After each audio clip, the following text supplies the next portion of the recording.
Hey guys, Scott here. I'm I'm I'm homesick and not feeling the greatest. I've been working on these bat houses, and they're turning out pretty sweet. My neighbor mentioned that she was interested in getting a bat house, so I thought I'd surprise her and build her one. And yeah, kind of a fun project. I thought I'd build myself one while I was at it. Um, so anyway, but it's looking like a good day to fly. So I think I'll get up and get some altitude therapy. My father-in-law is having some buddies in town, so they wanted to come out and see me fly. So they'll probably be out here a little while, and we'll take off and we'll just kind of show off for them a little bit, and we'll try to do it as safe as possible.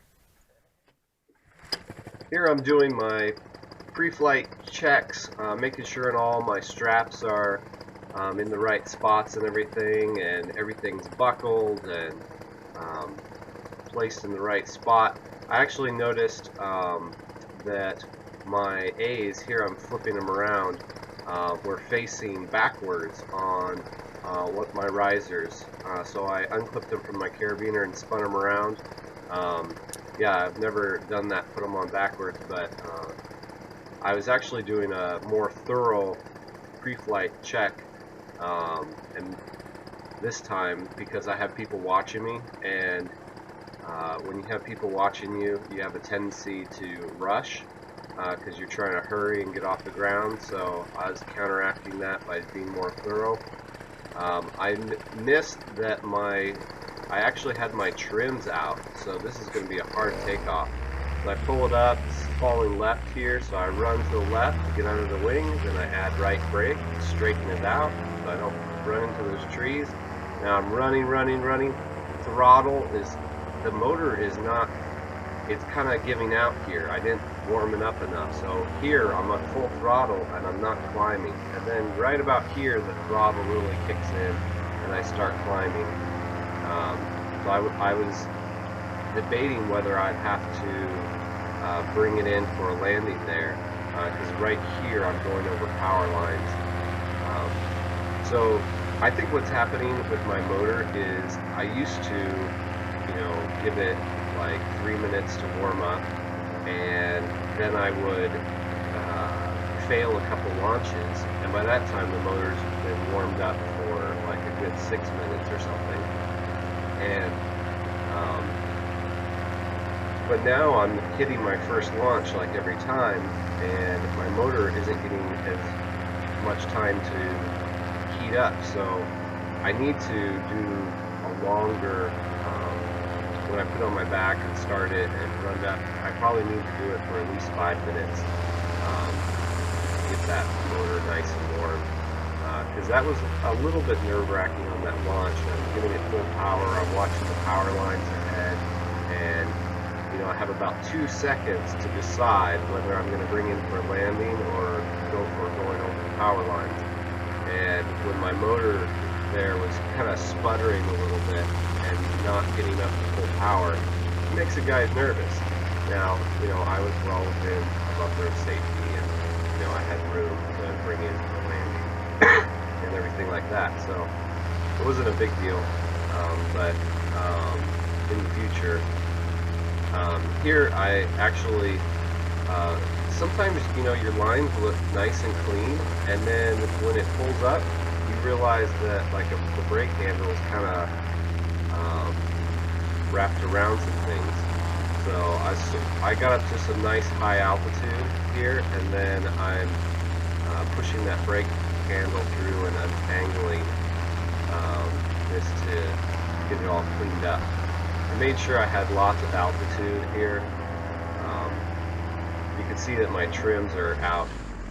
Originally, when I learned this sport, my instructor told me to always take off with trims all the way out, so that raises the back of the wing, makes you fly faster, and you have less lift.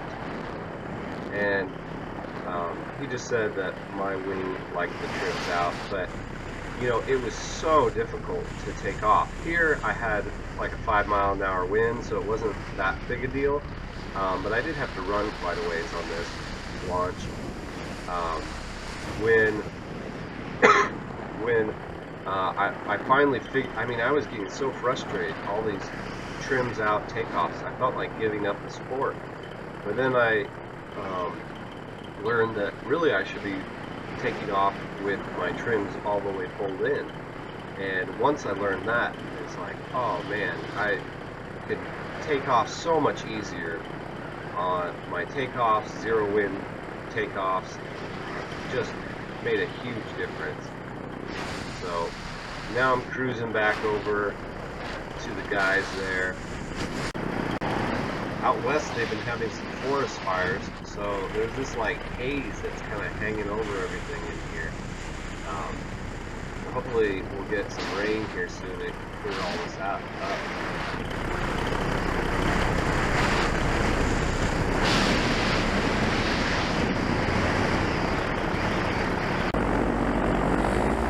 So I'm coming in, doing some low passes just so they can kind of see me here. It doesn't help if I fly around real high. It doesn't really give them what they were looking for when they came out to watch me. When you're doing these low passes, you got to watch for sink, especially you see all these trees around me. These create all kinds of turbulence. And right now the wind is kind of coming over this line of trees to my left, and that causes all the swirling action. So you can get some sink, which will drop you about 6 feet. So you got to be ready to get on that throttle. And you can also trade a little kinetic energy for potential energy by pulling on the brakes. It'll lift you up for a little bit, but it's just a temporary fix. Then you got to really add a throttle. So just kind of buzzing these guys. I'm staying at a pretty safe altitude here, not getting too low. If I had like zero wind, then I could bring it down and, you know, do some foot drags or whatever, really close to the ground.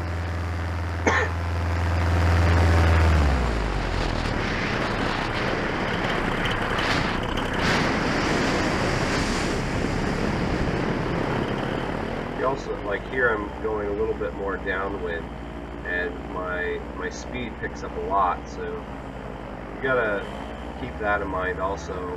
When you're gonna go low to the ground, it's better to go upwind, because if something happened, you got some sink, you could just pull a landing. But if you're going downwind, you're really going too fast to make a safe landing. Buzz my barn here.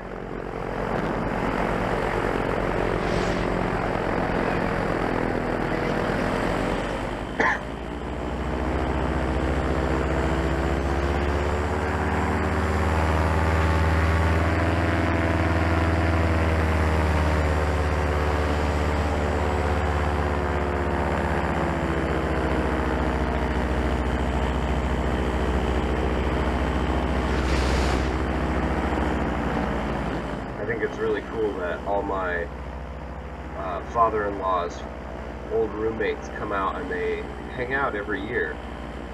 I wish that my college roommates and I could hang out every year and go do something fun. They'll spend a week together doing something crazy. This year they rented a house on the lake and had a boat and some jet skis and did a whole bunch of fun stuff. Here I'm getting a little bit lower.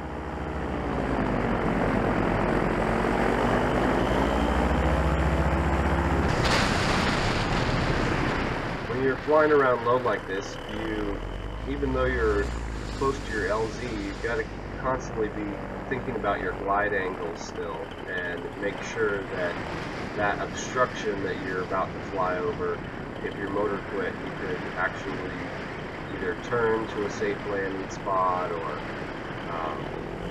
glide back to your LZ.